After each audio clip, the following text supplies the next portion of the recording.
Class 8 science chapter 1 crop production and management.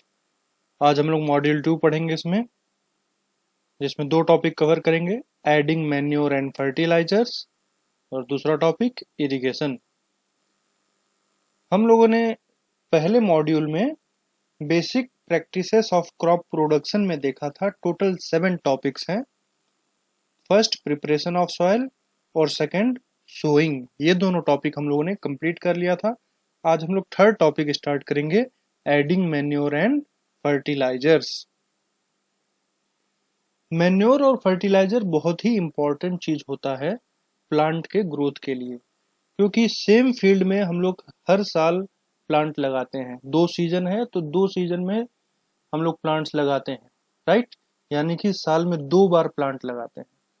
अब ये सारे प्लांट्स क्या करते हैं, जमीन में से जो इसेंशियल न्यूट्रिएंट्स हैं उसको एब्जॉर्ब कर लेते हैं। तो इस वजह से जमीन में इसेंशियल न्यूट्रिएंट्स की कमी होने लगती है, और जब जमीन में इसेंशियल न्यूट्रिएंट्स की कमी हो जाती है तो प्लांट का ग्रोथ अच्छे से नहीं हो पाता है। तो वो जो इसेंशियल न्यूट्रिएंट्स हैं उसको वापस रिप्लेनिश करने के लिए मैन्योर और फर्टिलाइजर को हम लोग सॉइल में ऐड करते हैं, राइट। सबसे पहले हम समझते हैं मैन्योर क्या है।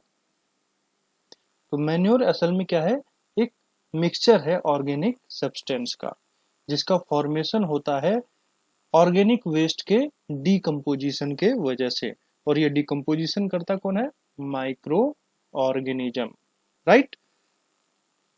तो इसका डिफिनेशन क्या होगा, a manure is a mixture of organic substances obtained by decomposition of organic materials। Organic materials में क्या क्या आएगा, animal waste, human waste, plant residues, ठीक है। और इन सब का डिकम्पोजिशन करता कौन है, माइक्रो ऑर्गेनिजम्स, राइट। अब मैन्योर्स में होता क्या क्या है, मैन्योर में इंपॉर्टेंट मिनरल्स होते हैं जैसे कि नाइट्रोजन, फॉस्फोरस और पोटेशियम। और इसके अलावा इसके अंदर बहुत सारा ऑर्गेनिक मैटर होता है जिसको हम कहते हैं ह्यूमस, राइट। ये जो ह्यूमस है बहुत ही इंपॉर्टेंट है, क्योंकि ये ह्यूमस क्या करता है, सॉइल का टेक्सचर को इम्प्रूव कर देता है। सॉइल के टेक्सचर को इम्प्रूव करने से इसका वाटर रिटेंशन कैपेसिटी जो है बढ़ जाता है, तो ज्यादा अमाउंट में वाटर और एयर को रिटेन कर पाता है, राइट। इसीलिए मैन्योर्स बहुत ही इंपॉर्टेंट है। तो इसमें क्या है, इंपॉर्टेंट न्यूट्रिएंट्स हैं जैसे कि नाइट्रोजन, फास्फोरस और पोटेशियम जो प्लांट के ग्रोथ के लिए चाहिए। इसके अलावा इसके अंदर ऑर्गेनिक मैटर है जिसको हम ह्यूमस कहते हैं, जो क्या करता है, सॉइल का टेक्सचर को सुधार देता है, जिसके वजह से वाटर रिटेंशन कैपेसिटी बढ़ जाती है, ठीक। मैन्योर को जो ऐड करने का प्रोसेस होता है उसको हम बोलते हैं मैन्योरिंग। तो मैन्योर को जो हम फील्ड में सॉइल में ऐड करते हैं उस प्रोसेस को हम कहते हैं मैन्योरिंग, राइट। दूसरा है केमिकल फर्टिलाइजर। केमिकल फर्टिलाइजर जो है ये फैक्ट्रीज में बनाया जाता है, और केमिकल फर्टिलाइजर जो होते हैं वो सॉल्ट होते हैं, नहीं तो ऑर्गेनिक कंपाउंड होते हैं, ठीक। इन सॉल्ट और ऑर्गेनिक कंपाउंड्स में आपके इसेंशियल जो न्यूट्रिएंट्स हैं वो प्रेजेंट होते हैं जैसे कि नाइट्रोजन, फास्फोरस और पोटेशियम, राइट। ये जो सॉल्ट्स हैं इनका जो सोल्युबिलिटी होता है वाटर में बहुत ज़्यादा होता है, और ये बहुत ही कंसंट्रेटेड होता है, जिसकी वजह से थोड़ा अमाउंट में भी अगर हम केमिकल फर्टिलाइजर डालते हैं तो प्लांट का ग्रोथ बहुत ही फास्ट होता है, राइट। तो आइए कुछ एग्जांपल्स देखते हैं केमिकल फर्टिलाइजर्स का। Di ammonium phosphate. Di ammonium phosphate में आपका नाइट्रोजन होता है और फास्फोरस होता है। एनपीके, एनपीके में तीनों चीज, नाइट्रोजन, फास्फोरस और potassium. NPK, nitrogen, phosphorus, potassium तीनों होता है। यूरिया में नाइट्रोजन पाया जाता है। सुपर फॉस्फेट ऑफ लाइम में कैल्शियम और फॉस्फेट पाया जाता है। और कैल्शियम अमोनियम नाइट्रेट कैन में कैल्शियम और नाइट्रोजन पाया जाता है। लेकिन केमिकल फर्टिलाइजर जो है थोड़े अमाउंट में ही डालना चाहिए। अगर हम ज़्यादा अमाउंट में फर्टिलाइजर्स को डाल देंगे तो उससे क्या होता है, सॉइल की एसिडिटी हो जाती है, जो आप लोगों ने acid base and salt chapter class 7 में पढ़ा था कि ज़्यादा अगर हम लोग फर्टिलाइजर डाल दें तो सॉइल में एसिडिटी हो जाती है, जिसकी वजह से प्लांट का ग्रोथ नहीं हो पाता है। तब उसमें हम लोग को चूना मिलाना पड़ता है, राइट, क्विक लाइम मिलाना पड़ता है, चूना, जिसकी वजह से उसकी एसिडिटी खत्म हो जाती है, न्यूट्रलाइज हो जाता है, राइट। दूसरा, ये जो फर्टिलाइजर्स होते हैं ये वाटर में सोल्यूबल होते हैं। अगर किसी लैंड में, फील्ड में से पानी बह करके गया तो ये फर्टिलाइजर्स को उसमें डिजॉल्व कर लेता है, और वहां आसपास जो वाटर बॉडी में वो जा करके जब मिक्स होता है तो वहां पर जो फर्टिलाइजर का है क्वांटिटी बढ़ जाता है, जिसकी वजह से वाटर पॉल्यूशन होता है। वाटर बॉडीज में क्या हो जाता है, वाटर पॉल्यूशन, राइट। इसलिए फर्टिलाइजर जो है लिमिटेड क्वांटिटी में डालना चाहिए, एक्सेस नहीं डालना चाहिए। आइए अब देखते हैं डिफरेंस क्या होता है मैन्योर में और केमिकल फर्टिलाइजर में। तो मैन्योर कैसे बनता है, मैन्योर बनता है ऑर्गेनिक सब्सटेंस का डिकम्पोजिशन करके, right. Manure is formed by decomposition of organic materials bye micro organisms. जो माइक्रो ऑर्गेनिज्म है, ऑर्गेनिक मैटर जैसे कि एनिमल वेस्ट, ह्यूमन वेस्ट और प्लांट रेजिड्यूज, उन सबको सड़ा करके बनता है मैन्योर, ठीक। और केमिकल फर्टिलाइजर क्या होता है, केमिकल फर्टिलाइजर जो है सॉल्ट है या फिर ऑर्गेनिक कंपाउंड, कुछ ऑर्गेनिक कंपाउंड जैसे कि यूरिया, ये सब जो होते हैं हमारे केमिकल फर्टिलाइजर होते हैं। मैन्योर्स में नाइट्रोजन, फास्फोरस और पोटेशियम पर्याप्त मात्रा में होते हैं, राइट। लेकिन केमिकल फर्टिलाइजर में बहुत ही ज्यादा होते हैं। Chemical fertilizer contains very high amount of phosphorus and potassium and nitrogen, ठीक है। तो इसेंशियल न्यूट्रिएंट्स जो है केमिकल फर्टिलाइजर में बहुत ज्यादा होता है और मैन्योर में पर्याप्त मात्रा में होता है। नाउ जो मैन्योर होते हैं उसमें ऑर्गेनिक मैटर पाया जाता है, जिसको हम कहते हैं ह्यूमस। इसके वजह से क्या होता है, सॉइल का टेक्सचर या फिर फिजिकल कंडीशन बढ़िया हो जाता है। लेकिन केमिकल फर्टिलाइजर में कोई ह्यूमस नहीं होता है, इसलिए केमिकल फर्टिलाइजर जो है वो सॉइल का कंडीशन को बढ़िया नहीं कर पाता है, राइट। वो सिर्फ न्यूट्रिएंट ही प्रोवाइड करता है, न्यूट्रिएंट के सिवा और कुछ प्रोवाइड नहीं करता। नेक्स्ट, जो मैन्योर्स होते हैं वो वाटर में बहुत ज़्यादा सोल्यूबल नहीं होते, सोल्यूबल होते हैं लेकिन ज़्यादा सोल्यूबल नहीं होते हैं, इसलिए प्लांट से स्लोली एब्जॉर्ब होते हैं। प्लांट जो है इसको स्लोली एब्जॉर्ब कर पाता है, क्योंकि इसमें जो न्यूट्रिएंट्स होते हैं मैन्योर में वो हाईली सोल्यूबल नहीं होते। लेकिन केमिकल फर्टिलाइजर में जो मिनरल्स होते हैं वो हाईली सोल्यूबल होते हैं वाटर में, इसलिए वो इजिली एब्जॉर्ब हो जाते हैं प्लांट से, राइट। नेक्स्ट, जो मैन्योर है इसको हम लोग फील्ड में बना लेते हैं। फील्ड में पूरा एक हीप बना लेंगे एनिमल वेस्ट का, ह्यूमन वेस्ट का या फिर प्लांट रेजिड्यूज का, और उसको सड़ाने के लिए ऐसे ही छोड़ देंगे, सड़ जाएगा तो मैन्योर बन जाता है। और जो केमिकल फर्टिलाइजर है फैक्ट्रीज में बनता है, राइट। नेक्स्ट है क्रॉप रोटेशन। लेगुमिनस क्रॉप्स को लगाया जाता है क्रॉप रोटेशन करने के लिए। लेगुमिनस क्रॉप्स क्या होते हैं, लेगुमिनस क्रॉप्स वो क्रॉप्स हैं जिनके रूट नोड्यूल्स में एक बैक्टीरिया पाया जाता है जिसका नाम है राइजोबियम। अब ये जो राइजोबियम बैक्टीरिया है रूट के नोड्स में पाया जाता है, और ये यहाँ पर क्या करता है, ये एटमॉस्फेयर में जो नाइट्रोजन है उसको नाइट्रेट फॉर्म में कन्वर्ट करके इन नोड्स में मिला करके रख देता है, राइट, कैप्चर करके रख देता है। इन नाइट्रेट्स को प्लांट जो है वो यूज करता है, ठीक। और जब प्लांट्स डेड हो जाता है तो ये रूट तो क्या है, जमीन में रह जाता है। जमीन में रहने की वजह से जो जमीन है, सॉइल जो है वो नाइट्रोजन रिच हो जाता है, ठीक। तो ये जो लेगुमिनस प्लांट्स हैं उनके एग्जांपल हैं पल्सेस, पीच, बीन्स, ग्राउंडनट, ग्राम, राइट। क्रॉप रोटेशन वो प्रोसेस है जिसमें हम लोग एक बार क्या करते हैं, नॉन लेगुमिनस क्रॉप लगाते हैं और फिर दूसरी बार लेगुमिनस क्रॉप लगाते हैं, ठीक। तो ये जो प्रैक्टिस है ऐसा प्रैक्टिस है जिसमें एक बार लेगुमिनस क्रॉप लगाएंगे, फिर दूसरी बार नॉन लेगुमिनस क्रॉप लगाएंगे, और ये अल्टरनेटली करते रह जाएंगे, एक बार लेगुमिनस क्रॉप, फिर एक नॉन लेगुमिनस, फिर लेगुमिनस, फिर नॉन लेगुमिनस।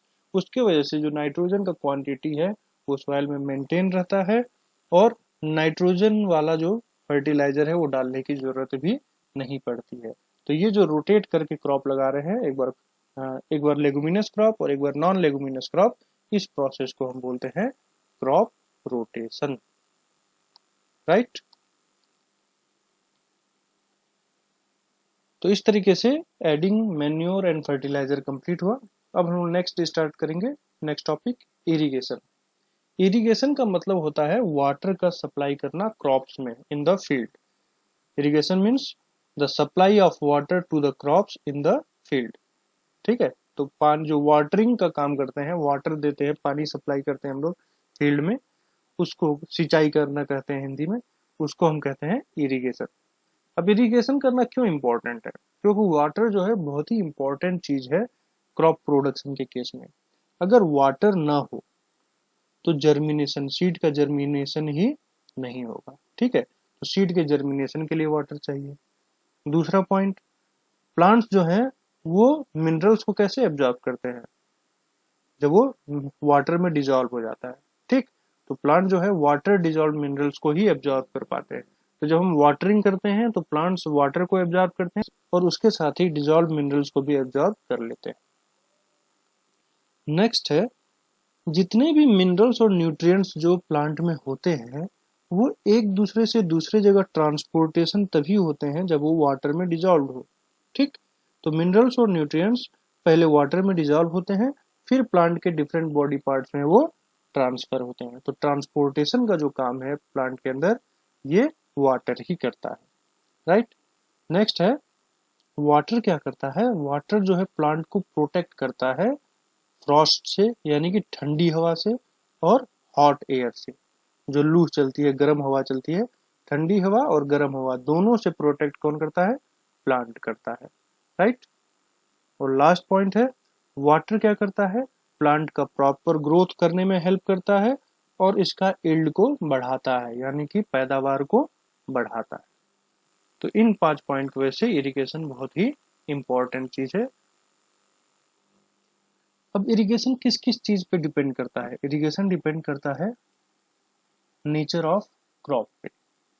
जैसे कि पैडी है, पैडी में बहुत ज्यादा पानी चाहिए, क्योंकि उसको बहुत ज्यादा पानी चाहिए इसलिए बहुत ज्यादा इरिगेशन करने की जरूरत पड़ती है। वहीं वीट जो है, वीट बहुत कम पानी चाहिए उसको, right. Wheat requires less quantity of water, उसको बहुत कम पानी चाहिए, इसलिए उसमें इरिगेशन करने की जरूरत बहुत कम होती है। कुछ बार ही हम लोग उसमें इरिगेशन करते हैं, वहीं पैडी में बार बार इरिगेशन करना पड़ता है। सेकंड है नेचर ऑफ सॉइल। तो सॉइल दो टाइप के होते हैं, सैंडी और क्लेई, राइट। जो सैंडी सॉइल होते हैं उसमें वाटर रिटेन करने की कैपेसिटी नहीं होती। जैसे पानी डाले वो या तो इवेपोरेट हो जाएगा या फिर नीचे एकदम चला जाएगा, ठीक। वो वाटर को होल्ड करके रख नहीं सकता है, ठीक। तो जो वाटर होल्ड करके नहीं रख पाएगा तो उसमें बार बार हमको शॉर्ट पीरियड में लगातार रेगुलरली उसमें इरिगेशन करने की जरूरत पड़ती है, ठीक। वहीं जो क्लेई सॉइल होता है उसमें वाटर रिटेंशन कैपेसिटी होती है, वो वाटर को होल्ड करके रख पाता है लॉन्ग पीरियड ऑफ टाइम में। तो जब ज्यादा देर तक वो पानी को होल्ड करके रख सकता है तो वो वाटर अवेलेबल है प्लांट के लिए, इसलिए उसमें लेस इरिगेशन करने की जरूरत पड़ती है। तो जैसा नेचर रहता है सॉइल का उसके हिसाब से हमको इरिगेशन करने का जरूरत है। अगर सैंडी है तो बार बार करना पड़ेगा, और क्लेई सॉइल है तो हमको एक आधा बार ही इरिगेशन करने की जरूरत पड़ेगी, राइट। नेक्स्ट जो है, इरिगेशन किस पे डिपेंड करता है? सीजन के ऊपर। जैसे कि समर सीजन में सूख जाता है, जमीन जो है एकदम जल्दी सूख जाता है, मॉइस्चर खत्म हो जाता है। ठंडी में जल्दी नहीं सूखता है, समर में क्योंकि जल्दी सूख जाता है इसलिए बार बार इरिगेशन करने की जरूरत है। और ठंडी में क्योंकि जमीन बहुत धीरे से सूखता है, बहुत टाइम लगता है सूखने में, इसलिए उसमें कम इरिगेशन करेंगे तो भी काम चल जाता है, राइट। अब इरिगेशन करने के लिए हमें क्या चाहिए? पानी। और ये पानी के सोर्सेस क्या क्या हैं? पानी के सोर्सेस के बारे में आप जानते हैं? River, right. रिवर से हमको पानी हमेशा मिलता रहता है। Then canals. कैनाल्स क्या होते हैं? मान लीजिए कि एक रिवर बह रहा है, ठीक। अब अगर इस रिवर पे हम बांध बना दें, डैम बना दें, तो वाटर रुक जाएगा, ठीक। तो वाटर जो है वो रुक जाएगा, रुकने की वजह से बहुत ज्यादा क्वांटिटी में यहाँ पे वाटर हो गया, ठीक। अब ये जो वाटर है काफी ऊंचाई तक आ गया है ना, क्योंकि ये बहुत ऊंचाई तक आ गया, तो हम इसको जो है यहाँ से कैनाल बना करके पानी निकाल सकते हैं। ठीक, और इसको ऐसे एरिया में भेज सकते हैं जहां पर पानी हमारा रिवर का नहीं जाता है। इसी कैनाल को हम लोग बोलते हैं नहर, है ना। नहर से पानी जाता है। नहर जो है नेचुरल नहीं है, आर्टिफिशियली मेड है। जैसे कि ये आपका देखिए, दोनों साइड से वॉल बना करके यहाँ से पानी भेजा जा रहा है, ये क्या है, नहर है। राइट। थर्ड है वेल। वेल तो आप लोग जानते ही हैं, जमीन में कुआं खोद दिया जाता है, वो है वेल। Next, tubewell. ट्यूबवेल का यूज आजकल बहुत होता है गांव में। ट्यूबवेल में क्या होता है, पतला एक ट्यूब जो है मिट्टी के अंदर डाल दिया जाता है, देन इसमें पंप लगा करके पानी जो है बाहर निकाल लेते हैं। Then dam. डैम तो यही है, बांध बना करके पानी को रोक लेना। पॉन्ड। पॉन्ड मतलब पोखरा, छोटे छोटे जो तालाब होते हैं, पोखरा होते हैं, उसको कहते हैं पॉन्ड। और लेक्स। लेक्स जो होते हैं बहुत बड़े हों, जैसे कि ताल हो गया, जैसे रामगढ़ ताल गोरखपुर में है, वो है लेक। राइट। तो ये सब जो हो गए हमारे वाटर के सोर्स हो गए फॉर इरिगेशन। अब देखिए इरिगेशन करते कैसे हैं, तो कुछ ट्रेडिशनल मेथड में पहले डिस्कस करूंगा, जैसे कि मोट। मोट में क्या होता है, पुली सिस्टम लगा रहता है। ठीक, जैसे कि ये वेल है, इस वेल में यहाँ पे ये लगा हुआ है पुली। ये जो बड़ा कंटेनर है, बड़ा कंटेनर को इसके अंदर डाल देते हैं। जब ये भर जाता है तो ये जो रस्सी लगी हुई है, इस रस्सी को या तो बैल खींचता है, बुलक खींचता है, या फिर बफेलो या फिर कैमल खींच करके इसको ऊपर लाता है। फिर यहाँ पे जो फार्मर है इसमें से पानी को बाहर गिरा देता है। ठीक, तो इस तरीके का जो इरिगेशन सिस्टम है जिसमें पुली सिस्टम का यूज किया जा रहा है, उसको हम बोलते हैं मोट। ठीक, नेक्स्ट है चैन पंप। चैन पंप सिस्टम का यूज तब किया जाता है जब वाटर का लेवल जो है बहुत ही नीचे हो फील्ड के लेवल से। जैसे ये फील्ड का लेवल है, मान लीजिए फील्ड का लेवल है और वाटर बहुत ही नीचे है। ठीक, मान लीजिए ये वेल है, वेल में वाटर बहुत ही नीचे है, तो इसमें हम लोग क्या करेंगे, चैन पंप सिस्टम यूज करेंगे। इसमें दो व्हील का यूज करते हैं। कितने, टू व्हील्स का। ठीक है, एक व्हील जो है ऊपर सरफेस के ऊपर रहेगा और दूसरा व्हील जो है नीचे पानी के सरफेस पे रहेगा। ठीक, और इसमें क्या करते हैं हम लोग, एक चैन लगा देते हैं। राइट, एक चैन लगा देते हैं, और जब ये मूव करता है तब ये चैन भी साथ साथ में मूव करता है, और इसमें हम लोग लगा देते हैं बकेट्स। बहुत सारे बकेट्स लगा देते हैं। ठीक, तो ये जो बकेट जब ऐसे मूव करेगा, ये बकेट ऐसे नीचे जाएगा और नीचे से पानी लेकर के ऐसे ऊपर आ जाएगा। ठीक, फिर ऊपर वाले में से ऐसे जब टर्न करेगा तो ये पूरा पानी बाहर गिर जाएगा। राइट, इस तरीके से वाटर को बाहर निकाल लिया जाता है चैन पंप सिस्टम के मदद से। ठीक, इसको मैनुअली भी रोटेट कर सकते हैं और एनिमल के मदद से भी रोटेट कर सकते हैं। ठीक है, देन ढकली। ढकली जो है लीबर बीम सिस्टम होता है। लीबर आप लोगों ने पढ़ा है, वही सिस्टम है। ठीक है, इसमें क्या करेंगे, एक सपोर्ट ले लेंगे, सपोर्ट पे एक लीवर लगा देंगे। ठीक है, एक लंबा लीवर। जो लीवर का लंबा वाला पार्ट है वो कुआं के ठीक ऊपर रहेगा, कुआं के साइड में रहेगा, और जो छोटा वाला पार्ट है वो कुआं से दूर रहेगा। ठीक, अब ये कुआं वाला पार्ट पे, जो लंबा वाला जो पार्ट है, उसमें ठीक कुआं के ऊपर क्या करते हैं, एक रस्सी बांध देते हैं, उसमें बाल्टी लगा देते हैं। ठीक, और इधर वाला जो सिस्टम पार्ट है, छोटा वाला पार्ट है, उसमें एक बड़ा वजन डाल देते हैं। अब इसको खींचते हैं रस्सी से। जब रस्सी से खींचते हैं तो ये बाल्टी नीचे चला जाता है, और जब वो भर जाता है तो रस्सी को छोड़ देते हैं, क्योंकि यहाँ पे वजन है, ये ऑटोमेटिकली धीरे धीरे नीचे आ जाता है। ठीक है, धीरे धीरे छोड़ देते हैं। और जब ये ऊपर आ जाता है बाल्टी, तो उसको निकाल करके पानी गिरा देते हैं। ठीक, तो ये जो सिस्टम है उसको बोलते हैं ढकली, लीबर बीम सिस्टम। नेक्स्ट, राहत। पानी अगर सरफेस पे ही है तो हम लोग बड़ा व्हील में बहुत सारे बकेट्स बांध देते हैं। ठीक, और इसको रोटेट करते रहते हैं। जब रोटेट करेंगे तो ये जब नीचे जाएगा तो पानी इसमें भरेगा, और जब ऊपर आके यहाँ से जब गिरेगा तो पानी बाहर निकलेगा। ठीक, तो इस तरीके से नीचे से ऊपर की तरफ आपका पानी आ जाता है, और इसको बाहर हम लोग इरिगेशन पर्पज के लिए यूज करते हैं। अब ये रोटेट कैसे होता है, ये लीवर से अटैच्ड है, ठीक है, ये लीवर से अटैच्ड है। अब यहाँ पर ये जब एनिमल मूव कर रहा होता है, काऊ या फिर बफेलो या फिर कैमल, तो उससे क्या होता है कि ये मूव करता है, इससे मूव करने से यहाँ पे जो पाइप लगा हुआ है ये मूव करेगा और उसके वजह से ये भी मूव करेगा, ठीक। तो इस तरीके से इसमें जो एनर्जी मिलती है वो एनिमल के थ्रू मिलती है, ठीक। अब ये जो चारों प्रोसेस देखिए, चारों जो है ट्रेडिशनल प्रोसेस है, मोट, चैन पंप, ढकली और राहत, ये चारों के चारों जो है ट्रेडिशनल मेथड है इरिगेशन के। इसमें बहुत ज़्यादा ताकत लगाना पड़ता है और पानी बहुत कम निकलता है, बहुत स्लो प्रोसेस है। छोटा फील्ड में हम लोग इससे इरिगेशन कर सकते हैं, लेकिन बड़ा फील्ड में इरिगेशन करने में बहुत ही दिक्कत आएगा, राइट। तो इसमें क्या है कि पैसा तो बहुत कम लगता है, लेकिन इसमें बहुत ज़्यादा टाइम लगता है, ठीक। तो एफिशिएंट प्रोसेस ये नहीं है। आजकल जो यूज होता है वो है ट्यूबवेल।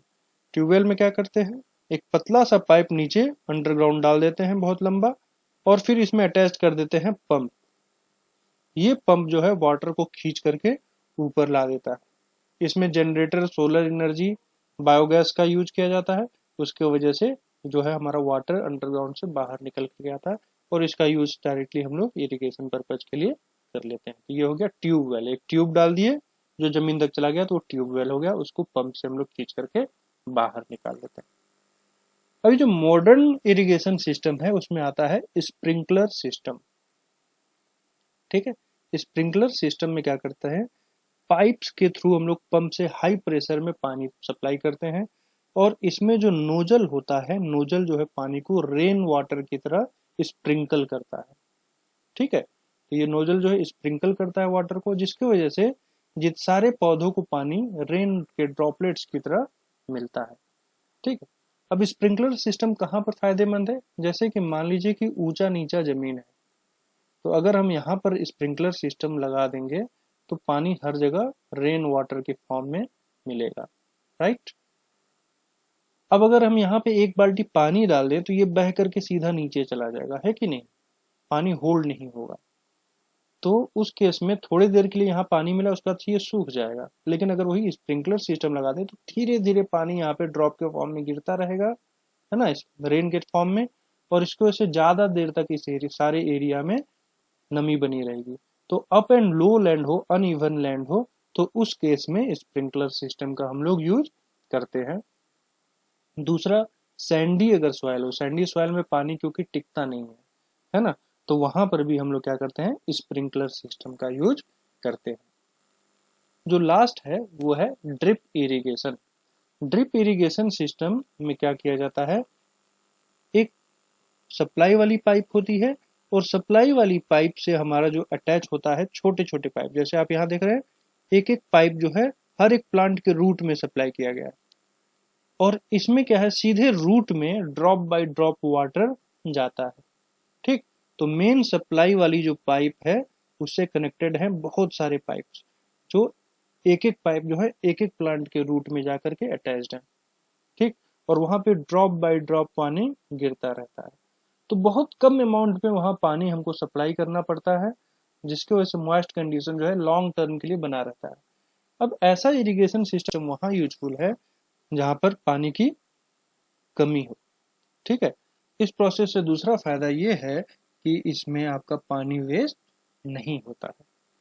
तो होपफुली आपको इरिगेशन और मैन्योर्स एंड फर्टिलाइजर्स दोनों समझ में आया होगा। थैंक यू, लाइक और सब्सक्राइब करना ना भूलिए।